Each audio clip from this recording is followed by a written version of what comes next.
Эрхэм үзэгчдийнхээ нэрээр амгалан айлтгая. UBS телевизийн улс төр шинэ манлайлагч зорилттой телевизийн төслийн нэгэн тусгай дугаар үзэгч та бүхэнд шууд хүрэхэд бэлэн боллоо. Одоо Улаанбаатар хотод 21 цаг 30 минут болж байна. Улс төр шинэ манлайлагч зорилттой телевизийн төслийн шилдэг оролцогчид маань 7 хоног бүр улс төр нийгэм эдийн засаг, бизнесийн салбарын нэр хүндтэй хүмүүстэй уулзаж, улс орны хөгжлийн болон бусад асуудлуудаар санаа бодлоо солилцдог. Тэдний байр суурийг сонсдог уламжлалтай. Энэ удаад улс төр шинэ манлайлагч зорилттой телевизийн төслийн шилдэг оролцогчид маань нэгэн хүндтэй хүнд урилга хургуулсан Монгол улсын ерөнхийлөгч Захаагийн элбэгдэрж залуучуудын маань урилгыг хүндэтгэн хүлэавч манай нэвтрүүлэгт хүрэлцэн ирлээ. Тэгэхээр эх орныхон 408 зохисоос шалгарсан 1700 залуучуудаас 443 залуучууд 2 дугаар шин шалгарсан байгаа. Ингээд шилдэг 90 оролцогчид манаас Монгол улсын ерөнхийлөгчийг урьсан. Ингээд энэ эдгээр 90 оролцогчид маань өнөөдөр ерөнхийлөгчөөс бас цаг үеийн байдлаар хүссэн асуултаа асуух боломжтой байгаа. Ингээд товчхон журам болвол нэг оролцогч 10-аас 30 секундэд багтааж асуултаа асуух боломжтой байгаа. Ингээд студидээ Монгол улсын ерөнхийлөгч Захаагийн элбэгдэржийг хүндэтгэн угтаавъя. Санаа сайхан үзэж байна уу?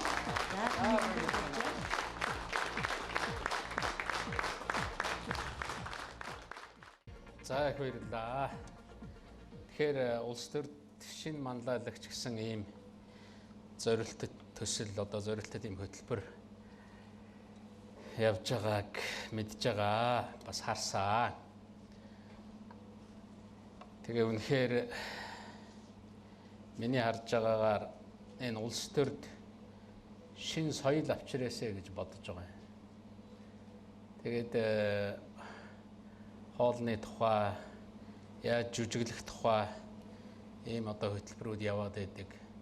Гэтэл Монголын энэ Монгол оронд хамгийн их тулгамдж байгаа асуудал юу байна вэ гэдэг ингээд хүмүүсээс асуухаар явж өнөөдөр улс төр маань асуудал болчихсон. Яг бизнесийнхэнтэй уулзахаар улс төр асуудал болцсон. Тэгэхээр нэгэнт улс төр ингээд асуудал болцсон байгаа тохиолдолд одоо үүнийг яаж шинэ аргаар шинэ үе маань өмнөх үеийнхнийхээ алдааг давтахгүй цаашаа явах вэ? Заавал улс төрд орж байгаа хүмүүс орж ид суралцах юм уу? Аль эсвэл ийм маягаар сураад явах юм уу? Тэгээд энэ UBS телевизэнд байгаа залуучууд одоо тодорхой төлөөллийн хүмүүс ийм төсөл хэрэгжүүлэх болсон. Миний нэг барьдаг зарчим байдгийг Монголд хэрэгжүүлж болохоор, хийж болохоор сайн санаа байвал боломжийнхоо хэрээр би дэмжих ёстой л гэж боддог. Тэгээд тэр утгаараа би үүнийг бол бас зөв юм одоо зүйл байх болов уу гэж ингэж л бодож байгаа. Тэгээд одоо та бүхэн асуух юм боломжтой байх. Тэгээд та бүхэн бол чөлөөтэй асуу. Би тэгээд та бүхний асуусан асуултанд хариулъя. Та бүхний санаа бодлыг сонсоод иймэрхүү байдлаар явъя. Сая одоо хөтлөгчд маань ерөнхийдөө чиглэл дүрмээ танилцуулсан учраас би энэс илүү цаашаа яриад явах вэ гэж ингэж бодож байгаа. За. Араманд Аюубагийн гишүүн Болор Эрдэнэ. Бид бол улс төрд орж амжаагүй байгаад ороогүй, утгалдаагүй байгаа. Зөвхөн боломжийг ашиглаад энд боловсрч байгаа залуус байгаа. Өнөөдрийн яг нөхцөл улс төрийн нөхцөл байдалд та улс төрчдөд хандаж юу хэлэх вэ? Ер нь бол хэрвээ манлайлагч болъё, улс төрч болъё гэж бодож байгаа бол миний бодлоор бол бэрхшээлийг туулах тийм ёроолгүй тэнхээтэй байх ёстой. Үнж болно, буцаж болохгүй. Тууштай урагшаа явах ёстой. Өнөөдөр улс төрд байгаа хүмүүс тандаж, ялангуяа сонгогдсон хүмүүс тандаж би нэг зүйлийг хэлье гэж боддгийн. Би өөртөө ч хэлхийг хичээдэг. Тэр нь юу вэ гэвэл яг сонгуульд ялж исэн тэр шөнийхөө тэр үеийн одоо тэр ялсан яллаа гэд баярлж исэн тэр баяраа бити мартаач. Тэр ард түмэндээ тэгтлээ талархаж исэн. Яг сонгуульд одоо ялаад их хурлын гишүүнээр сонгогдлоо гэхэд за одоо буруу сонголт хийчлээ одоо би гардаг шиг буруу юм боллоо гэж хэн ч боддоггүй. Ёстой ард түмнийхээ төлөө зүтгэндээ энэ амлсан хийх гэж байгаа юм а хийндээ бүтээхийн төлөө явандаа гэж боддог. Сонгуулийн шөнийн баяраа ажлын өдрөө бити мартаа улс төрчдөө. Тэрнийг байнга санджээ. Тэгж чадах юм бол тэр ард түмнийхээ төлөө тэр одоо зүтгэх ёстой хийх юмныхаа төлөө явж чаднаа. Харамсалтай Тэр сонгуулийн шөнийн баяр сонгуулийн шөнд дуусаад маргаашаас нь эхлээд мартаж байгаа нь л үнэхээр өнөөгийн увайгүй гэж хэлээд байгаа ийм улс төрийн эхлэл болчиход байна. Магтах биш ер нь хүнийг шүүмжлэх л одоо хүнд их хэрэгтэй байдаг гэж би хувьдаа боддог шүү дээ. Ажиллаж явах үед намайг бол сайн л шүүмжилж явах шүү дээ. Нэг шүүмжил гарцсан тэр нь хэдийгээр одоо суургүй худлаа байсан ч гэсэн тэр бол ингээ яг намайг татах шиг болдог. Татаад босгож байгаа юм шиг. Тийм эрч хүч өгдөг. А нэг баахан магтаал байх юм бол тэр бол надад дарамт болдог байж магадгүй. Тийм учраас яг өнөөдөр ажиллаж байхад нөхөр минь чи энэ дээрээ буруу юм хийгээд эн чин болохгүй байна. Чи ингэж ярьж байсан, эн чин ингэж өөрчлөгдсөн байна.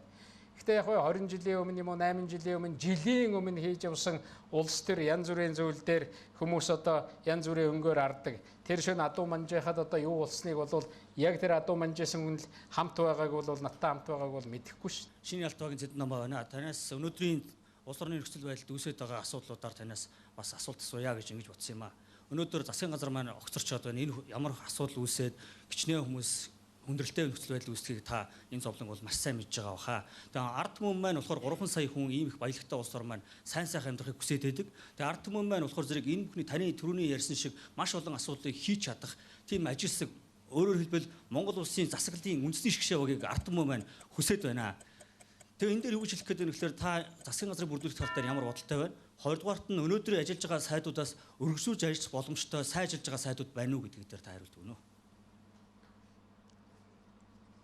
Тэгээ ер нь бол би бол байнга л хэлдэг. Засгийн газар огцрох, ерөнхий сайд огцрох бол би дургу. Огцруулах дургу. Ер нь шаардлагагүй байдгийг. Би тэр ерөнхий сайд нэг сайн хүн байгаа учраас одоо Монгол гарч байгаа ерөнхий сайдууд сайн учраас огцруулж хэрэггүй гэж байгаа юм биш. Огцорсныхын дараа тэр хорон дийлдэггүй байхгүй. Тэрний Монголын улс төрийн систем өнөөдөр хамгаалаад гарах тийм хамгаалалт, тийм дархлаа, тийм одоо систем тогтоож чадаагүй байхгүй. Манайхан ч ажил авахтай их гоё явдаг шүү дээ. Хамгийн гол нь ажлаа өгч сурах хэрэгтэй. Би өндөр албан тушаалтнууд хэлдэг. Чи ажил авчих үеийнхаа баяр, ажил авчих үеийнхаа одоо хандаж илэрхийлжсэн тэр гоё одоо талархлаа мартаж хэрэггүй. Тэр үед хэлжсэн үгээ бас мартаж хэрэггүй. Хаяа санджаах хэрэгтэй. А дээрэс нь ажлаа өхөн чухал. Ажлыг бол хэн ч авч чадна. А ажлыг зөв өгч сурах хэрэгтэй. Дахиад энэнийг бид нар хуулиар дүрмээр тэр хариуцлага бусад юмар бид нар зохицуулах шаардлагатай байна. А зөвхөн засгийн газар гэдээ ярил одоо өнөөдөр миний харж байгаагаар энэ бол үнэхээр хүнд нөхцөлд ажиллах засгийн газар гарч байна. Маш хэцүү байна. Эдийн засгийн амьдрал, улс орны амьдрал байж байгаа одоо ийм юу бол хэцүү шүү. Энэ бол зүгээр хямралын удирдлагын засгийн газар, хямралыг удирдах засгийн газар. Зарим хүмүүс монголчууд чинь хэрсүү шүү дээ, харж байгаа шүү дээ. Хэцүү байна гэдгийг авралын засгийн газар. Энэ засгийн газар бол одоо улс төр бодох ямар ч шаардлагагүй засгийн газар. Би ерөнхий сайдад ерөөсө 2 шаардлага тавь. Одоо гарч ирэх ерөнхий сайд. Чи ерөнхий сайд боллоо гэхэд 2016 оны их хурлын сонгуул, 2017 оны ерөнхийлөгчийн сонгуулийн тухай чи бодох шаардлагагүй. Чи дахиад намын дарга болно барина гэж бодох шаардлагагүй. Чи улс төр бодох шаардлагагүй. Энэ жил 6 сар чи улс орноо л бодож ажил. Ийм их ажил байна. Ийм хэцүү шийдлүүд байна. Өнөөдрийн гарч ирэх ерөнхий сайд, өнөөдрийн гарч ирэх засгийн газар бол золиосны засгийн газар болно. Хэцүү байхгүй юу? Энэ оюу толгой дээр тулгамж байгаа асуудлыг шийдээд явахад 5 жил хараалгаж магадгүй. А дараа нь 10 жилийн дараа тэр шийдэл зөв байсан байж магадгүй. Энэ 5 толгой, тэр цахилгаан, сая миний ярьдаг тэр хүндрэлтэй асуудлуудыг өнөөдөр шийдэх хэрэгтэй. Тийм учраас би хэлээд байна. Өнөөдөр чи нэг жил 6 сар ажиллаж магадгүй. Жил 6 сар ажиллана. Жил 6 сар ажиллаад дараа нэг бүр сонголт чинь ойлгомжтой байх хэрэгтэй. 5 жилийн дараа, 10 жилийн дараа дахиад ерөнхий сайд, дахиад ерөнхийлөгчийн тухай ярьж болно. Би улс төр бодохгүй, би улс орноо л бодож зүтгэн. Би 16 оны сонгуульд ерөнхий сайд сайн ажиллах юм бол манай нам миний нэрийг нэрсийн жагсаалтанд оруулж өгөөрэй. Нэг жагсаалт гэдэг байгаа, намын жагсаалтанд. Тэгэл болоо. Одоо манайхан ч одоо энэ улс оронд явж байгаа энэ ажил, их хурл дээр явж байгаа энэ бүх юмыг та бүхэн хардаа засгийн газар дээр ч байгаа ажлыг ерөөсөө л нэг дараачийн сонгуулиа бодсон. Улс төрөл бодсон ажил хийгээд байна шүү дээ. Чи энэ Монгол ардын нам асуудал тавиад энэ засгийн газрыг огцруулахад ийм үр дагавар гарна гэдгийг мэдээгүй хийсэн гэж бодож байна уу? Бүр тооцож хийж байгаа шүү дээ. ардчилсан намынхан дотроо ингэж хагарна. Ерөнхий сайдаа гаргаж ирэхийн тулд ийм юм болно. Ингэж хагараад ингээд нэр хүнд нь унах тусам бидэнд ашигтай. Монголд ашиггүй бол ардын намд уг нь ашиггүй л байх хэрэгтэй байхгүй юу? Тэ. Тэгэхээр энэ бол Монголд ашиггүй шийдэл. Би хэлжсэн Монголд наач ашиггүй. Ийм шийдлэр явж болохгүй. За нэгэнт одоо шийдсэн учраас дараачийн засгийн газараа бид нар яаж байгуулах вэ? Тэгэхээр ер нь Монголын төлөө өөрийгөө золиослох тийм л одоо ерөнхий сайд л гарч ирэх хэрэгтэй. Засгийн газрын гишүүдэд миний тавих бас одоо шаардлага байгаа. Засгийн газар энэ гишүүн улсын их хурлын гишүүн байх ёсгүй. Тийм биз? Засгийн газар цэвэр мэрэгжлийн гаднаас асуудал шийдэж чаддаг засгийн газар болох ёстой. Нэг юмыг манай хүмүүс ойлгохгүй байгаа. Үндсэн хуулийн дээр маш тодорхой юм бичсэн байдаг шүү дээ. Олон кийг одоо улсын их хурлд олон авсан нам байхгүй болвол олон судалтай нам нь ерөнхий сайдынхаа нэрийг бусад одоо намуудтайгаа зөвшөлтсөж гаргаж ирнэ гэж.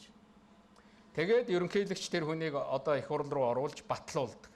За нэг тийм юм байна. Засгийн газрын гишүүнийг болвол энэ намууд ерөөсөө ярьдаггүй. Засгийн газрын гишүүн дээр бүр ийм үг байдгийг. Ерөнхий сайд засгийн газрын бүтэц бүрэлдэхүүн түүнд оруулах өөрчлөлтийг ерөнхийлөгчтэй зөвшөлдсөн улсын их хурл руу оруулна. Одоо энэ нэг намын товчоогоор оруулдаг болох хэрэгтэй. Намын бүлгээр засгийн газрын гишүүнийг ярих шаардлага байхгүй. Тэнд очиж фракцад хуваарлах хэрэггүй байхгүй юу? Нөгөөх нь засгийн сайд биш фракцын төлөөлөл болж ажиллаж шít. Харж байгаа үстэй. Тэгэж ажил унгаж байгаа.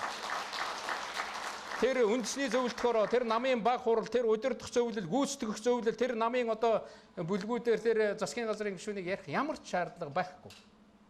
Гаднаас мэрэгжлийн. Тэгээд дээрэс нь тэр одоо засгийн газрын гишүүн болох гэж байгаа нөхдүүд нэг зүйлийг бас хэлэх хэрэгтэй. 2016 онд би сонгуульд нэр дэвшихгүй гэдгийг хэлэх хэрэгтэй. Би зүгээр л мэрэгжлийн засгийн газар бай. Сая Итали гэдэг оронд маш олон удаа одоо засаг нь огцроод бүр ингээд бас л манайх шиг ингээд улс төр нь уучраа болохоо байхад нэг их сургуулийн профессор ерөнхий сайд гаргаж ирж тавиал. Тэгэл яг мэрэгжлийн засгийн газар байгуулаад жил гаруй ажиллаад маш олон асуудлыг шийдэж өгөөл. Тэгэл улс төрчдөд улс төрийн нөгөөл явсан шүү дээ. Монголд 1990 онд Бямсрангуун засгийн газар нэг юм мэрэгжлийн шинжтэй засгийн газар байсан. Одоогийн тулгамж байгаа асуудлыг харахад яг ийм ажил хийгээд явах бол засгийн газар хэрэгтэй байна. Түүнээс биш улс төр боддог, дараачийн сонгуул боддог, дараачийн карьерээ боддог ийм засгийн газар хэрэггүй. Коноп тоолж. Одоо коноп тоолж, хэвлэл хахуулдаж, суудалдаа нэг хоног яаж үлдэх үү гэдгийг боддог засгийн газар хэрэггүй. Ойлгогдож байна уу? Дээрээс нь энэ их хурлд байгаа намууд нэг шийдвэр гаргах хэрэгтэй. Би ардчилсан намаас хүсэж байгаа ардын намынхын шудраг ёс эвслийнхэн ч гаргах хэрэгтэй. Ямар шийдвэр гаргах ёстой вэ гэвэл дахин бид ерөнхий сайдыг, Монгол улсын ерөнхий сайдыг 2016 оны сонгуул болтол огцруулах асуудлыг бид санаачлахгүй. Манай намын бүлэг санаачлахгүй. Би тийм юм дээр гарын үсэг зурхгүй. Сая ерөнхий сайдаа огцруулах гэж гарын үсэг зурсан бол одоо огцруулахгүй гэж энэ 76 гарын үсэг зурах хэрэгтэй. Ерөнхий сайд огцорвол бид нар энэ юмнаас одоо сургамж авсан дээр шүү дээ.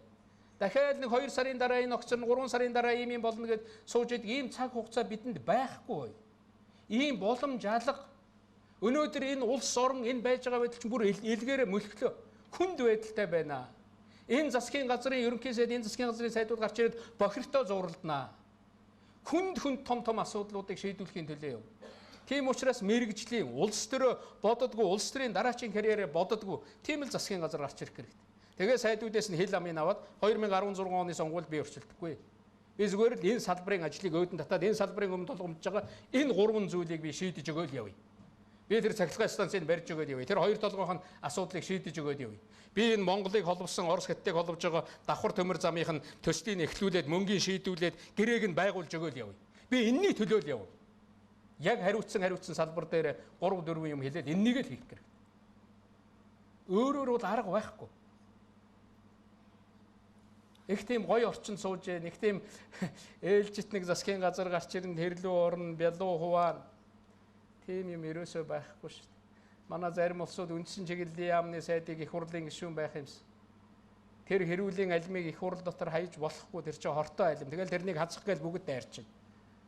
Тэ? Одоо энэ савндаа л бай. Их хурлын гишүүд энэ жил 6 сар үлдэж जैन тэр хууль тогтоодог ажиллаа хий. засгийн газрын гишүүн тэр ерөнхий сайдтай туслаад ерөнхий сайдынхаа тэр шийдэх гэж байгаа асуудалд туслаад салбартаа асуудлаа шийдээл яв. Бид нар ингэж шийдэх хэрэгтэй. Ийм зориг гаргах хэрэгтэй. 19 гишүүн гарын үсэг зураад ороод ирэхэд ерөнхий сайдын асуудлыг хэлцэнэ гэдээ хуулийн дээр нээлттэй байгаа боловч энэ намууд одоо үүрэг авч болдог л байхгүй. Манай намын бүлэг би одоо гишүүний хувьд дахиж асуудал тавихгүй. Ерөнхий сайд зөвхөн өөрөө огцрох өргөдлөө өгвөл тэрнийг авч хэлэлцээ. Засгийн газрын гишүүнийг огцруулах гэвэл ерөнхий сайдад хандаж тавьж явах ёстой шүү дээ. Яа их хурлын гишүүд чинь заримдаа дургуун нөхрөө тэгээд нэг сайд чамааг огцруулна гэж шантаж хийж байгаа юм шиг барьжгүйгээл тэрнийг ярих гэж хамаг цаг хугацаагаа алдчихж байна. Хичнээн сайхан цаг боломж алдчихж байна. Яг үндэ бол цаг гэдэг бол Монгол улсын хувьд хамгийн үнэтэй хөрөнгө. Ер нь хүмүүс тэгж ярьдаг шүү дээ. Бүр оюу толгоогоос 5 толгоогоос илүү үнэтэй хөрөнгө оруулалт байхгүй. Гэтэл тэр хөрөнгө оруулалтаа одоо бид нар жилээр нь сараар нь 7 хоногоор нь алдаад байж ерөөсө болохгүй. Тэгэхээр засаг яаж байгуулагдах ёстой, юу хийх ёстой гэдэг миний байр суурь бол тодорхой харагдаж байгаа байх гэж бодож байна. Аюу багийн гишүүн Батулга байна. Та АПЕК-ийн уулзалтын дараа ардчилсан намын дарга Алтан хоёртой нэлээд удаан хугацаанд чухалчилж уулзсан. Энэ уулзалт дээр чухам юу яригдсан бэ? Тэр АПЕК-ийн уулзалтаас орой ирэхэд ардчилсан намын дарга Алтан хоёрыг дээр нь их хурлын дарга Зээн их хулд хоёр уулзъя гэж хурц ирсэн. Тэнд одоо би шууд л хэлье. Тэгээд за энэ нам дотор юм боллоо, энэ дүрмийн бус боллоо, тэр дүрмийн боллоо. Би нэг л юм хэлсэн. Шинэ нам дотор ардчилсан нам дотор болж байгаа энэ хэрүүл зодоо над ерөөсөө ямар ч сонирхол алга, ард түмэнд ч алга. Төсөө нэгдүгээр хурдан батал. Хоёрдугаарт ерөнхий сайдаа хурдан зөвшөлтсөд тодруулаад гаргаад ир.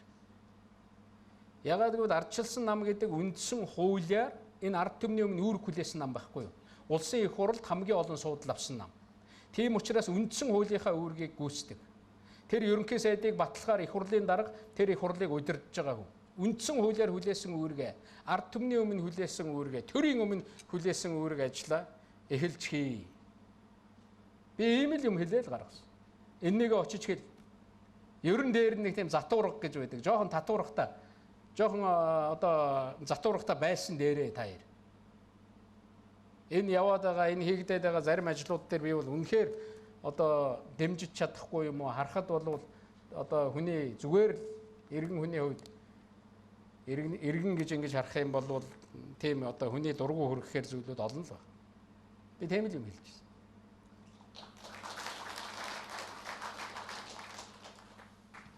Хорт багийн гишүүн Өөцийн амар зяана. За 2015 оны төсвийг хаасч таньж байна. Таны төсөв хасагдсан уу? Хасагдсан. Би 2014 онд нэг уриалга хэлээд төрийн байгууллагууд сангийн яамтай уулзаад ерөөсөө энэ төрийн энэ төсвийн захирааны байгууллагын төсвийг наадсах нь 10% хасъя. Тэгээ яг өөрийнхөө төсвийг асуулахаас эхэлсэн. 14 оны миний төсөв 10%-аар хасагдсан. 15 оны миний төсөв дахиад 10%-аар хасагдчих. Одоо хасаад одоо бусад газар хөөрхий дээр ажилчтай халаал цалингаа өгч тавьж чадахгүй тэгэл цомгтголд орж шít. Төрч гисэн зардлаа багасгахаас өөр арга байхгүй. Ер нь зарим нэг захиргааны шаардлагагүй тийм үүрэг гүйцэтгэж байгаа байхыг нь мэддэхгүй байх нь бүр илүү одоо уршигтай байгаа газруудад төсөв өгөхө болчих хэрэгтэй шít. Мөнгө л өгөхгүй болохоор тараад яваад өгд юм байгаа шít. Нэг 2 сар ажилдаа цуглана л гэж. Тийм шийдвэрийг ч гаргадаг ер нь бол улс орнууд. Өнөөдөр Монгол тэг цаг болсон. Саяхан ардчилсан намын удирдах ажилтны зөвлөгөөн болж өнгөрсөн. Тэр зөвлөгөөний дараа улсын их хурлын гишүүн Батцандан орон нутгийн буюу анхан шатны намын дарга нарыг араманда яаж гнараа гэдэг үгийг хэлжсэн. Тэгээд ардчилсны төлөө хамтар зүтгэж байгаа энэ хүмүүс өнөөдөр ардчилсан намд яг ямар байр суурьтай байна вэ гэсэн эхний асуудал байна. За хоёрдугаарх нь бол орон нутгийг хөгжүүлэх сан гэж маш том зөв зүйтэй алхам байсан. 15 оны төсөв дээр энэ орон нутгийн хөгжүүлэх сангийн төсөв маш ихээр танагдж орж ирж байна. Үүнийг та юу гэж бодож байна вэ? Ерөөсөө ганц хасах эсгүй төсөв бол би орон нутгийн хөгжлийн сангийн төсөв гэж бодож байгаа. Бид нар санаачлаад орон нутгийн хөгжлийн сан гэж бий болгоно гэх. Тэр орон нутгийн хөгжлийн санд одоо иргэдийн мэдэлд гэдэг юм уу тэр орон нутагт суманд аймагт тодорхой төсөв хуваарлаа. Одоо уг нь энэнийг дахиад шинжлэх ёстой байгаа.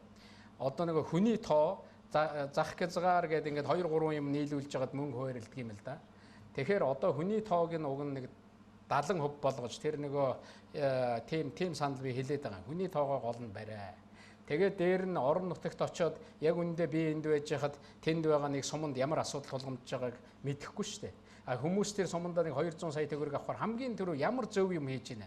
Хүн мөнгөтэй болохоор орчнол өөдөн татдаг юм байна шүү дээ. Гудамжинд нь гэрэлгүй байсан бол гэрэл тавиал эхэлж байгаа. Сумандаа явган хүний зам тавиад эхэлж байгаа шүү дээ. Тийм биз дээ, тэндээ байгаа хогоо янзлаа тэр хогоо одоо янзалдаг тийм цэгүүд байгуулад эхэлж байгаа. Айл ч гэсэн та цалингаа аваад ороод ирэхэд халуун савч хагардсан байвал халуун саваад авна шүү дээ. Зурагч нь гарахгүй байгаа бол зурагтал авахыг бодно шүү дээ. Тэгэхээр яг тийм маягаар сум бүхэн өөрийгөө өөдөн татаад баг бүхэн өөрийгөө өөдөн татаад аймаг бүхний төв сайхан болол ирвэл Монгол сайхан болно шүү дээ. А тэрэнд нь өгч байгаа мөнгийг хасч болохгүй байхгүй. А дээрээс нь сая нэг тийм энэ засгийн газрыг би шүүмжилж байсан. За та нар нэг орон нутаг руу баахан мөнгө одоо орон нутагт эрхийг өгье гэдэг. Сая нэг хэдэн хууль орж ирээд их хурл дээр хэлэлцэж байгаа зарим нь баталж өгсөнгөө. Яг үндэ улс төрчид мөнгө нь байсан бол тэр эрхийг өгөхгүй л байхгүй. Өгөх мөнгөгүй учраас л зүгээр ачаа өөрүүлж байгаа шүү дээ. Тий. 9 юм шийдэх мөнгөний 2 мөнгийг тавьж өгöd, хоёрын нь юмыг хагас дутуу тавьж өгöd, 7-ыг нь хасаа ичж байгаа байхгүй. Тэгээд дээрээс нь тэр мөнгийг олох их усүр, тэр татврын, тэр боломж, тэр санаачлагыг орон нутагт өгөөгүй байхгүй. Тийм учраас өгж байгаа бол өгсөн шиг өг. Тэр хөрөнгө оруулалтын эрхийг өгж явах хэрэгтэй. Тэр тендер шалгаруулдаг эрхийг өгч явах хэрэгтэй. Боловсон хүчнийхээ асуудлыг орон нутгаас шийддэг эрхийг өгж явах хэрэгтэй шүү дээ. Дээрээс бүгдийг томилдог биш. Яг иймэрхүү маягаар шийдэх юм бол манай орон нутаг асуудлаа шийдээд босоод ирнэ. Үнэхээр энэ дээр тийм хасалт, таналт янз бүрийн юм гарсан бол дараа нь төсвийн тодтол энэ төр хийхэд бид энэ дээр онцгой анхаарах болно л гэдгийг хэлье. За Улсын хурлын гишүүн Бацаандангийн хэлсэн үгт холбоотой. Гэхдээ ер нь хүн юу бодож байгаагаа бодолдоо их тийм анхааралтай хандах хэрэгтэй. Өнөөдөр энд сууж байгаа хүмүүс янз бүрийн бодож ээж магадгүй. Бодол гэдэг бол аюултай шүү дээ. Хүнд ямар ч бодол орж ирнэ. Тэр бодолдоо болгоомжтой хандах хэрэгтэй. Бодол гэдэг бол яг энэ вирус шиг тэгээ тогтцдог. Тэгээ буруу бодол байх юм бол эндээс буруу үйлдэл гардаг. Нэг буруу юм бодсон, би ингэж хэлэх юм байна гэд бодож исэн тэр үг нь буруу байсан бол тэгэл буруу байхгүй. Тийм учраас юу бодож байгаа, ямар одоо халдвар хэнээс авж байгаагаа бас харах хэрэгтэй. Үгээ байтугай одоо нөгөө гიშгсэн мөрөө эргэж харах шаардлагатай биз дээ. Тэр бол илүү буруу үг. Өөр одоо би юу гэж хэлэх вэ? Тэ? Хорт багийн гишүүн Ербахит байна. Миний танаас асуух асуулт гэвэл ерөнхийлөгч байх миний хувьд бол хамгийн хүнд, хамгийн хариуцлагатай ажил гэж боддог. Тэгвэл өнгөрсөн хугацаанд таны хувьд хамгийн хэцүү байсан зүйл нь юу вэ? Хамгийн сайхан байсан зүйл нь танд юу вэ гэж асуумаар байна л да. Тий, ер нь ерөнхийлөгчийн үүргийг гүйцэтгэх нь гэдэг бол их өндөр хариуцлага, ард түмнээс авж байгаа л их өндөр хариуцлага. Тийм учраас одоо шийдэх ёстой тэр хоёр хөрчтэйгийн асуудал яриад ирлээ. Чи ярьж ирээд тэр хоёр хүнтэй ийм юм яриад энэ асуудлыг шийдүүлээд ир. Тэр гурван талын уулзалтыг хийж байгаа бол зөв. Гурван талынхаа уулзалтаар ингэж шийдээд иргээд намайг тэр ажлыг хийх гэж л сонгосон гэж боддог шүү дээ. Миний цалин, миний ард түмэн өгж байгаа шүү дээ. Энэ хүмүүс төлж байгаа, татвар төлөгчид төлж байгаа байхгүй юу? Яах гэж надад цалин өгж байгаа? Яах гэж надад суудлын автомашин гаргаж өгсөн? Яах гэж намайг тэр их тэнгэрт гэрээр аваачиж тэр байранд байлгаж. Тэр гэрээр аваачиж байлгаж байгаа бол ийм утга байдаг шүү дээ. Би өөрийнхөө гэрт сууж байгаа бол одоо нэг өөрийнхөө байранд сууж байгаа бол би ажлаас тарцсан. Одоо би гэртээ ирчлээ. Одоо би гэрийнхээ ажлыг. Тэгэхээр над тийм их байдгүй. Шөнө 3 цагийн үед энд ийм юм болохоо байлаа шүү гэд над руу утасч л байх шүү дээ. Над руу хүн хэлж явах шүү дээ. Тэр гэр миний ажлын байр л байхгүй юу? Тэгж ойлгож л хандах шүү дээ. Энэ хэцүү ажлуудыг хийх гэж энэ үгийг энэ ард түмний өмнөөс энэ зовж байгаа болохгүй байгаа энэ зүйлүүдийг хэлж энэ албан тушаалтнуудыг шахаж шаардуулж хамгийн хүндийн л өөрүүлэх л гэж надад энэ ажлыг өгсөн байна. Тэгэхээр л энэ ажлыг болох чадах чинээгээрээ байгаа хугацаанд ёстой нөгөө улс төр бодлого улс орноо бодоод зүтгэхээс өөр аргагүй. Үүгээрээ үлгэр үзүүлэх хэрэгтэй. Зөвхөн ерөнхийлөгчийн ажлын сайхан болвол одоо нэг хүн дуудах барихад бол хурдан хүрээд ирдэг шүү дээ. Өөр нэг сайхан юм байхгүй тий. Ерөнхийлөгч дуудаж гэнэ гэдэг үгээд ирдэг баг. За Хордбогийн гишүүн Монтооны уулс сод байна. За та ухаалаг төрийн талаар ярьж байсан. Тэгээ ухаалаг төр гэж одоо яг юу юм бэ? Нэг ийм л би нэг гар утас үзүүлээд ярьж ирсэн шүү дээ. Дээр үед 20 жилийн өмнө одоо гар утас орж ирж байхад 15 6 жилийн өмнө юм аа нэг том юм байсан ш. Нэг тоосох шиг юм байлаа шүү дээ. Тэгээ зөвхөн тэрэн дээр нь ингэж одоо тоог нь хийж залгаж болдог. Тэгээ дараа нь гар утас яваал ингээд бүр л тэр нөгөө үйлчилгээ тэр оруулдаг одоо функц гэж ярьдаг тэр юмд улам олшроод байдаг. Гар утас улам багасаад байдаг.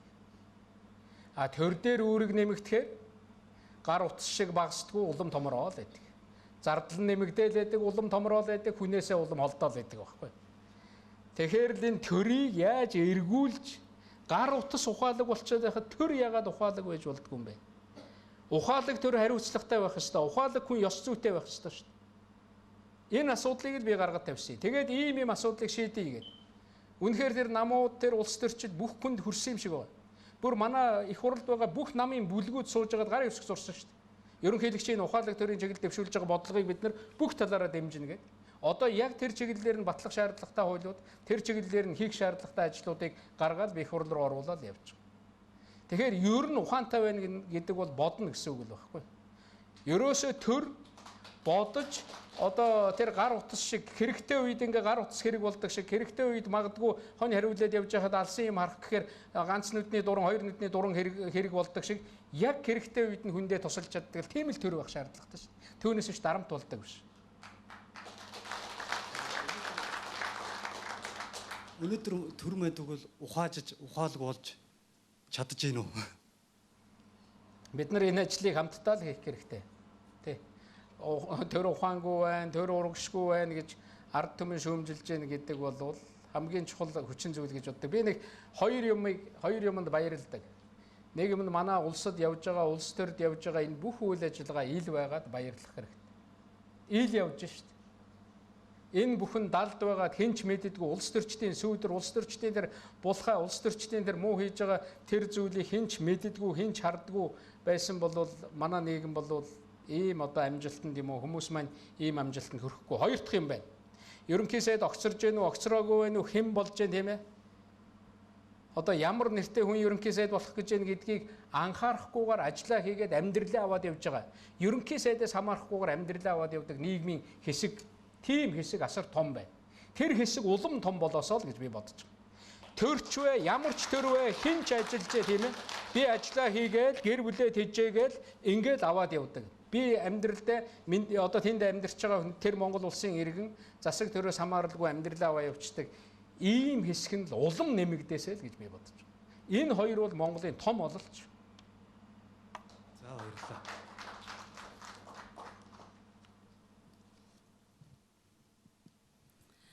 За сайн байна уу? Орой минь хүргэе.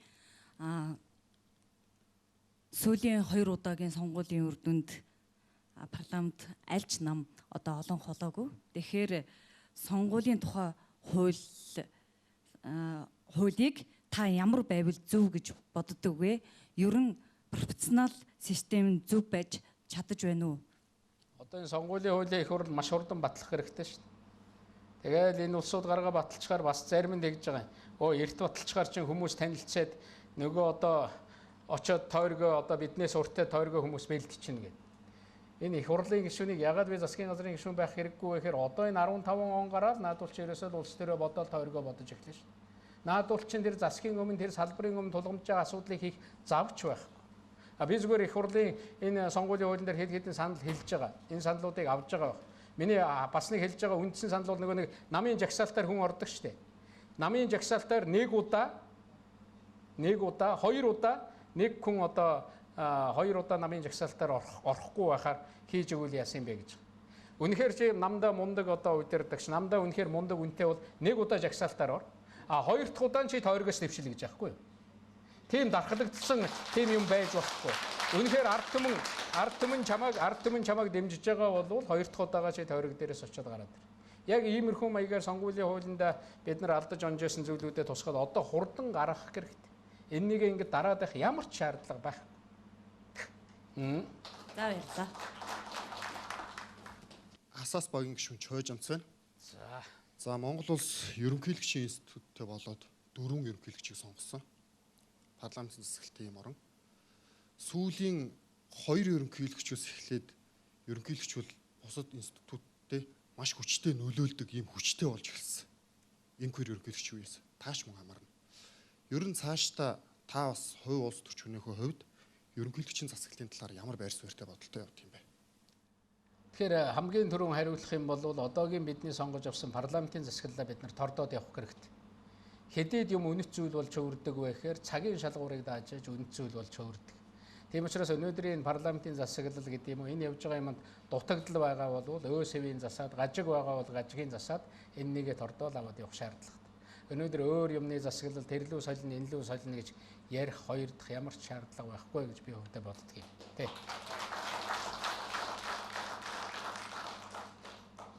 Сайн байна уу? Аюубагийн гишүүн Зол заяа байна. Надад асуух нэг асуулт байна. Одоо та бол Монгол Улсын ерөнхийлөгчөөр ажиллаж байгаа хүн. Гэтэл Монгол Ардын хувьсгалт намын дарга энх баяргай. Монгол Ардын хувьсгалт намын дарга гэхээсээ илүү Монгол Улсын 3 дахь ерөнхийлөгч гэх нэрээрээ улс төр хийгээд яваад байна. Би ерөнхийлөгч байхдаа их алдаж онжээ. Одоо ухаарсан, синхэрсэн, засарсан гэд яриад явах юм. Та энэ хүний улс төрт оролцож байгаа энэ оролцоог ер нь юу гэж боддог вэ? Юу гэж бодож байна вэ? Ер нь Монгол улс бол өөрөө төрт ёсны агуу төвхтэй улс. Би нэг хүнээс асууж ирсэн. Америкийн ерөнхийлөгч Обама гарч ирээд өмнөх ерөнхийлөгч Буш маш буруу ажил хийж ирсэн. Энэ бүр ёстой нэг улсыг балаллаа. Ийм шийдвэрүүдийг би буцааж ийн. Бүр ингээд хэлэх гэлэхгүйгээр хэлээд тэгээд тэр шийдвэрүүдийн засахын засаад өөрийнхөө хөтөлбөрөөр хэрэгжүүлээд явж. Тэгэхэд Буш гэдэг ерөнхийлөгч нэг ч удаа эсрэг юм ерөөсө хэлээгүй. Яагаад ингэдэг юм бэ танад? Гэт ингэхэд үе тэр институцийг, тэр сууж байсан суудал, тэр төрийн тэргүүн хэн байх намаагүй түүнийгээ хүнд итгэдэг юм. Хэлдэггүй юм. Бид нар чи 200-300 жил энэ замаар бас явсан улс. Ер нь бол ууж байсан ходог руугаа нулимн гэж ерөөсөө байж болохгүй шүү дээ. Төрийн тэргүүн гэдэг тэр өндөр дээд суудалд сууж исэн хүн бол эргэж тэр юм руу ордггүй юм байна л да. Тэгэхээр л бурууддаг. Аргентины баг тоглож байхад Месси одоо гарч ирээд пенальти цохих гэж байхад нөгөө хажуугаар нь Марадона гүйж ирээд би цохиот хийгээд байвал одоо тэр бол ерөөсөө биш л болж хувирах баг. Одоо ойлгосон бай. Энэ төрийн чинь нэг тийм агуу тийм уламжлал байдаг юм байна. Бид нар энийг хадгалах ёстой. Би хувьдаа тийм уламжлалыг хадгалахын төлөө яв. Би өнөөдөр байгаа учраас улс орноо бодож өнөөдрийн энэ ажиллаж байгаа улс төр хийж байгаа хийх гэж оролдож байгаа зөв буруу хийж байгаа улсууд би хатуу үг хэлдэг. Би улсаа бодож л хэлдэг. Ажлаа өгөөд ийм үг хэлэх шаардлагагүй болсон үедээ би заавал хэлээд байх шаардлага байхгүй. Намайг зүгээр л Монголын цахиагийн элбэг дорж гэдэг нэрээр л дуудахад болоо. Миний өвөөгийн нэр Монгол, миний аавын нэр цахиа, миний өөрийн нэр элбэг дорж.